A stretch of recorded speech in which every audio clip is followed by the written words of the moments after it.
चाची ने इतना अच्छा खाना बनाया था। पर तुमने कुछ खाया क्यों नहीं यीशु? कुछ अजीब सा लग रहा था, खाने का मन ही नहीं हुआ। अजीब सा मतलब कैसा लग रहा था आपको यीशु भैया? बताना मुश्किल है और मुझे बहुत बेचैनी से हो रही थी। अपने आप आंखों में से आंसू गिर रहे थे। मुझे तो ये जगह और यहाँ के लोग दोनों कुछ गड़बड़ लगते हैं। सुनो सुनो सुनो, सभी लोग सुनो, एक जरूरी सूचना। ये कैसी आवाज है? सुनो सुनो सुनो, आप सभी के लिए एक जरूरी सूचना है। सुनो सुनो सुनो, आप सभी के लिए एक जरूरी सूचना है। सुनो सुनो सुनो, एक जरूरी सूचना सुनो। रब्बी गुरु का संदेश है कि अगर आप में से किसी को भी ईश्वर से अपने सवालों का जवाब चाहिए तो सभा पहुंच जाइए। रब्बी गुरु के जरिए ईश्वर आपके सारे सवालों का जवाब देंगे। सभा में जल्दी पहुंचिए। लगता है आज तो कपड़े बदलने का समय भी नहीं मिलेगा, लेकिन जाना तो पड़ेगा ही, क्योंकि मुझे ईश्वर से पूछना है कि हम अमीर कब बनेंगे। माँ जल्द से जल्द सभा में पहुँचना चाहती है। लेकिन मैं नहीं जाना चाहता इस सभा में। मैं माँ से कह दूंगा। रब्बी गुरुजी ने खास तौर से आपके परिवार को न्योता भेजा है। आप सभी को आना है, बड़ों को भी और बच्चों को भी।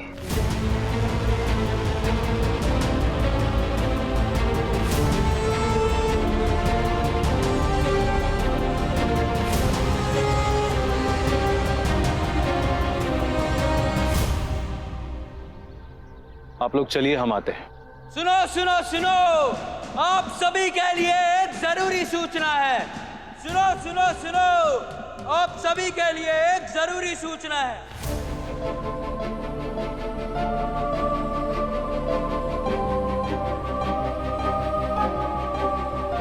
पता नहीं आज रब्बी गुरुजी सभा में क्या करने वाले हैं।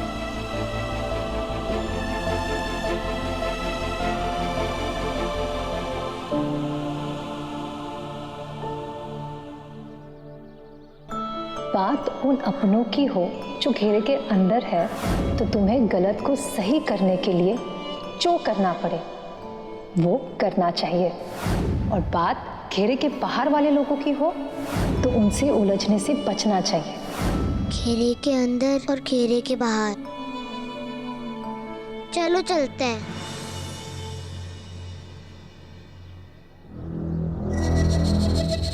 गुरुजी, वो बच्चा यशु और उसका पूरा परिवार बस थोड़ी देर में पहुंचने वाला है। हमारे लिए कोई और आदेश?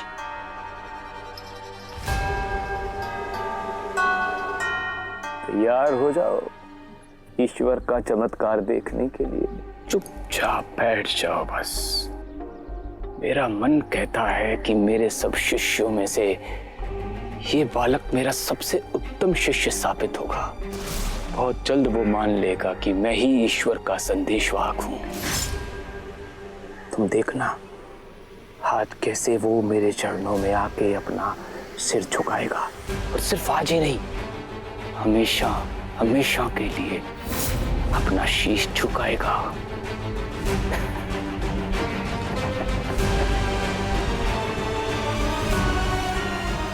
प्रभु! जी प्रभु। प्रभु, मैं आपको सुन सकता हूं। जी प्रभु। आप आज्ञा दें प्रभु। रवि गुरुजी, मेरा सवाल पूछिए ना प्रभु जी से। और मेरा भी बहुत सालों से इंतजार कर रहा हूँ गुरुजी। अब बर्दाश्त नहीं होता है। रोते रोते मेरी आंखें पथरा गई। मेरा रब्बी गुरुजी, मेरा गुरुजी, मेरा गुरुजी, मेरा गुरुजी। ईश्वर चुनेंगे कि आज वो किसके प्रश्न का उत्तर देंगे।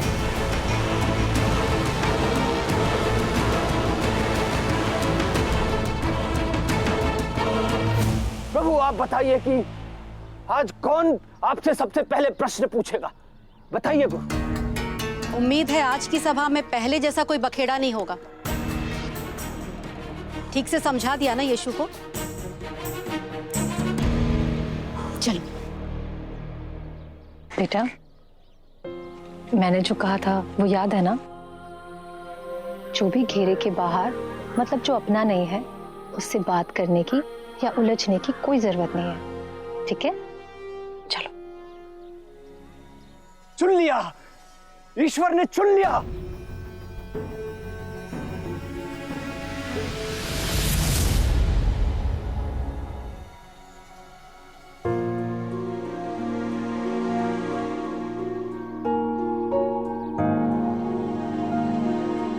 चलो रब्बी गुरुजी की जूती साफ करो, धूल जम गई है इसमें।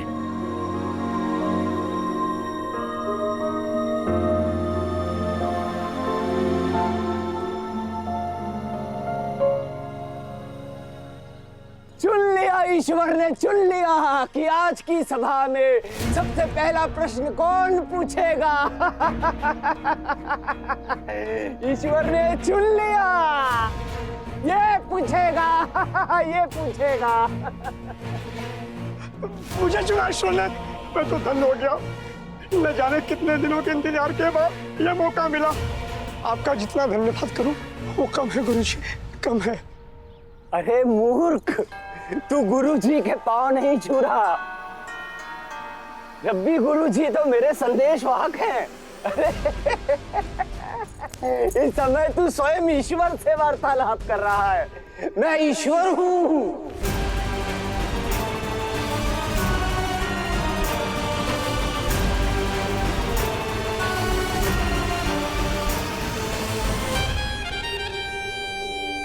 परंतु यहां उपस्थित सब लोगों में कुछ लोग हमारे आशीर्वाद के योग्य नहीं हैं। आज की सभा में मेरे प्रति भक्ति रखने वाले कुछ लोगों को पुरस्कृत किया जाएगा और कुछ लोगों को शर्मिंदा होना पड़ेगा, क्योंकि उन लोगों ने मेरे प्रति समर्पण भाव दिखाने में कंजूसी की है। जिन्होंने मेरे प्रति समर्पण दिखाया उन्हें इन फूलों का आशीर्वाद मिलेगा, और जिन लोगों ने नहीं दिखाया उन्हें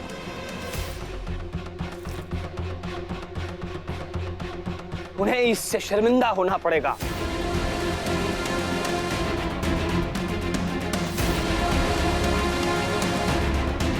शर्मिंदा उन्हें।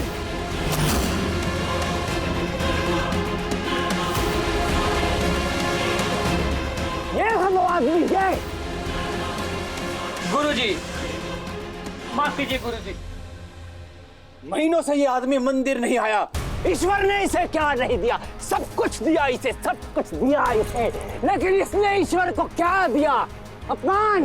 ईश्वर ने इसका सम्मान किया, लेकिन इसने ईश्वर का अपमान किया। अपमान। माफ कर दिए गुरुजी, गलती होगी गुरुजी। कोई माफी नहीं मिलेगी तुम्हें। निकल जाओ अभी इसी सभा से, और उसी समय वापस आना जब तू ईश्वर की आंख में आंख मिलाने के योग्य हो जाएगा। जाओ यहाँ से, जाओ इस सभा से।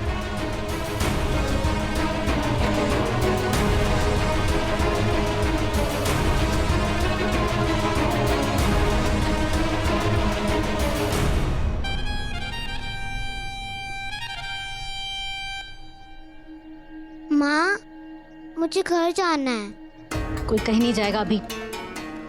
रब्बी गुरुजी के यहाँ से हमारे परिवार के लिए बड़ों और बच्चों के लिए खास न्योता आया था। बेटा, चाची ठीक कह रही है। वैसे भी सभा से इस तरह जाना अच्छा नहीं लगेगा। बस थोड़ी देर।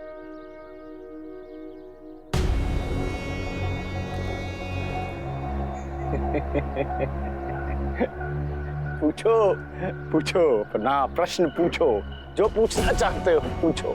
प्रभु, मेरे पास 2 गाय हैं, जिसका दूध निकालकर मैं परिवार का पालन पोषण करता हूँ। 2 गाय और हो जाए तो जिंदगी आसान हो जाए। क्या ऐसा हो पाएगा प्रभु? अरे प्रभु के घर में देर है, अंधेर नहीं है। कर्म करो, फल मिलेगा।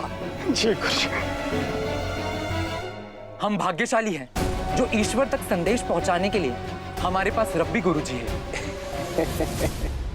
माँ, आपने कहा था ना कि विश्वास और अंधविश्वास में अंतर होता है,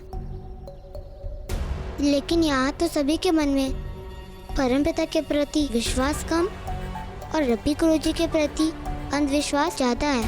हम यहाँ बहुत कम लोगों को जानते हैं, इसीलिए किसी के भी बारे में ऐसी सोच रखना अच्छी बात नहीं है ना बेटा।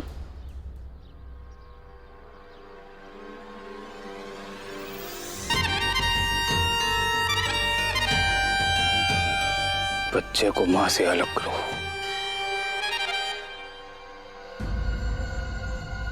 तुम, ईश्वर ने तुम्हें चुना है, आ जाओ। मुझे? लेकिन रब्बी गुरुजी ने तो मेरे ऊपर माला फेंकी ही नहीं। अरे प्रभु के पास तो भक्तों तक पहुंचने के कई तरीके हैं। आओ, ईश्वर ने तुम्हें अंतर्मन से पुकारा है। आओ आओ, ईश्वर का आमंत्रण स्वीकार करो। आप नहीं, उसे अकेले आना दीजिए। ईश्वर ने बच्चे को बुलाया। तुम्हें याद है ना मैंने तुम्हें क्या समझाया है? जाओ।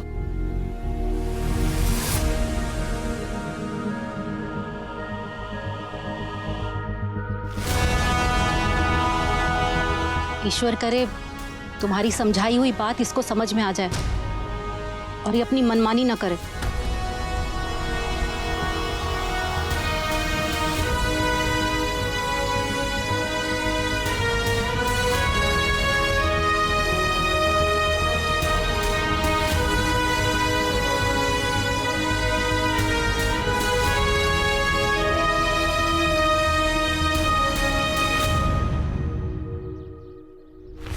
प्रभु जी, प्रभु प्रभु, आपने जिस बच्चे को बुलाया है वो सामने है।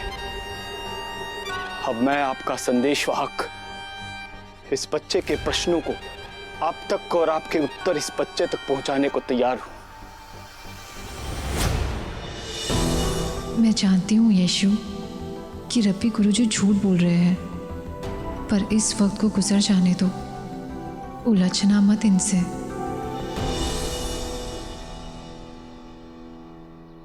आज्ञा दे प्रभु।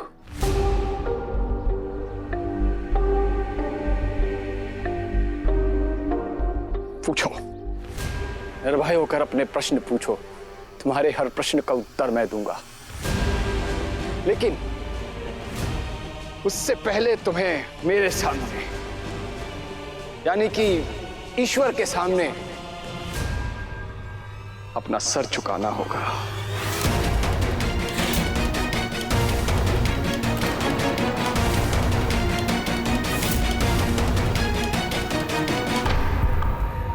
हे ईश्वर, यीशु आपकी संतान है। वो किसी ऐसे व्यक्ति के सामने सर नहीं झुकाएगा जो खुद को ईश्वर का दूत समझने का ढोंग करता हो।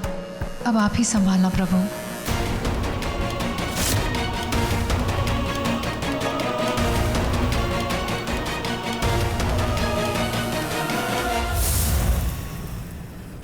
हमेशा की तरह सही समय पर सही जगह पर हूं मैं।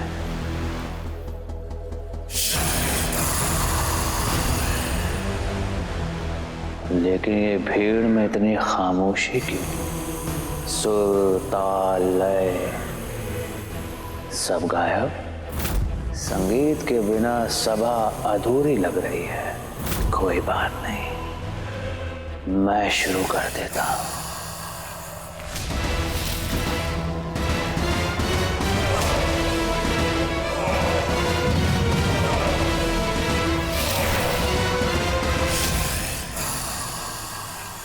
अरे ये तो वही बच्चा है जो उस दिन रब्बी गुरुजी पर उंगली उठा रहा था। अरे देखो तो कैसे आकड़ का खड़ा है। ये सर क्यों नहीं झुका रहा गुरुजी के सामने? रब्बी गुरुजी का अपमान किया तो इसके लिए इस गांव में कोई जगह नहीं। कोई जगह नहीं, कोई जगह नहीं, कोई जगह नहीं, कोई जगह नहीं, कोई जगह नहीं, कोई जगह नहीं, कोई जगह नहीं, कोई जगह नहीं, कोई जगह नहीं, कोई जगह नहीं, कोई जगह नहीं। सुन रही हो ना? मुझे तो लगता है मिस्र की तरह यहाँ से भी बाहर निकलवाएगा तुम्हारा बेटा। क्या ईश्वर के सामने तुम्हें सिर झुकाने में कोई आपत्ति है? गुरुजी के सामने ऐसी अकड़? कैसा बेशर्म बच्चा है।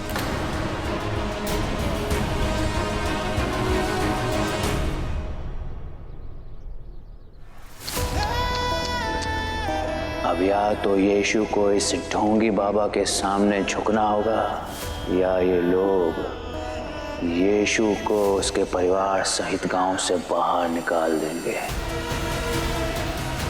आगे का तमाशा देखने में बहुत मजा आएगा। आपके अंदर जो परमपिता विराजमान है, मैं उनके सामने अपना सर झुकाता हूँ।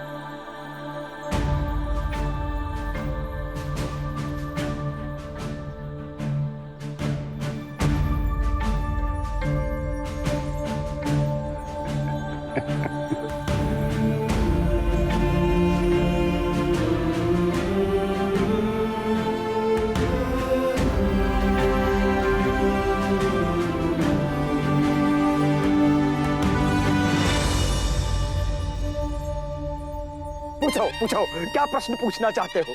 मैं तुम्हारा ईश्वर तुम्हारे हर प्रश्न का उत्तर दूंगा। पूछो। यदि आप परमपिता हैं, तो आप ही बताइए, मेरे मन में क्या प्रश्न है?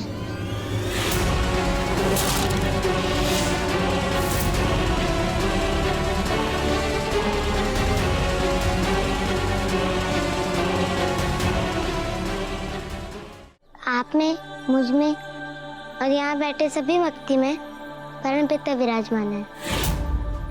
और माँ कहती है कि परमपिता हम सबके माध्यम से बात कर सकते हैं, लेकिन तभी जब हम उनसे बात करने के लिए तैयार हो।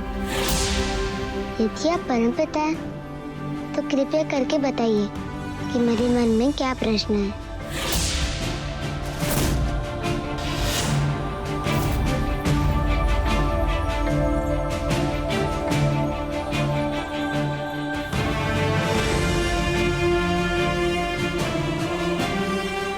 बात नहीं, शायद अगली बार आप मेरे सवाल का जवाब दे सकें।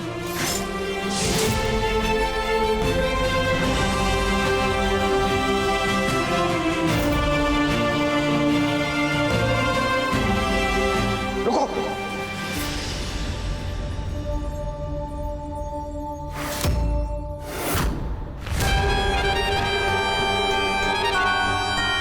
तुम्हें अभी जाने की आज्ञा नहीं दी है। ईश्वर से क्या ऐसा घुमा फिरा के बात की जाती है?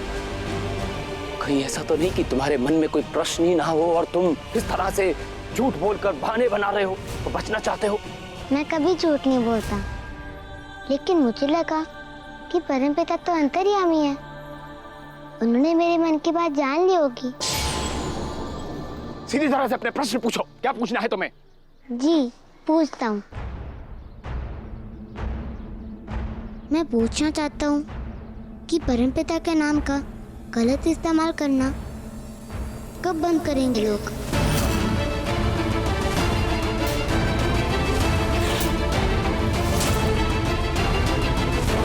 अगर आप मेरे इस प्रश्न का उत्तर दे सकते हैं तो कृपया दीजिए।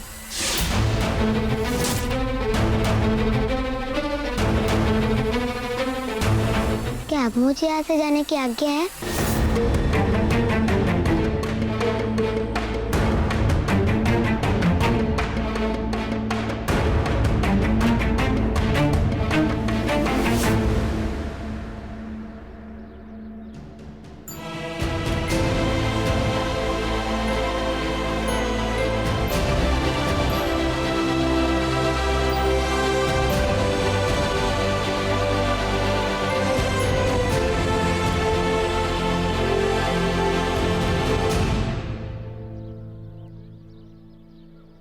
मुझे पता है कि आपने मुझे समझाया था कि अगर घेरे के अंदर वाले लोगों की बात हो तभी बोलना चाहिए। तो माँ, परमपिता भी तो मेरे अपने हैं ना, वो भी तो घेरे के अंदर हो ना, इसलिए मुझे बोलना पड़ा।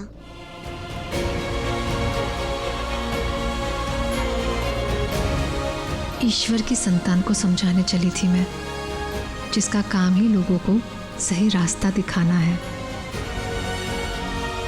चलो।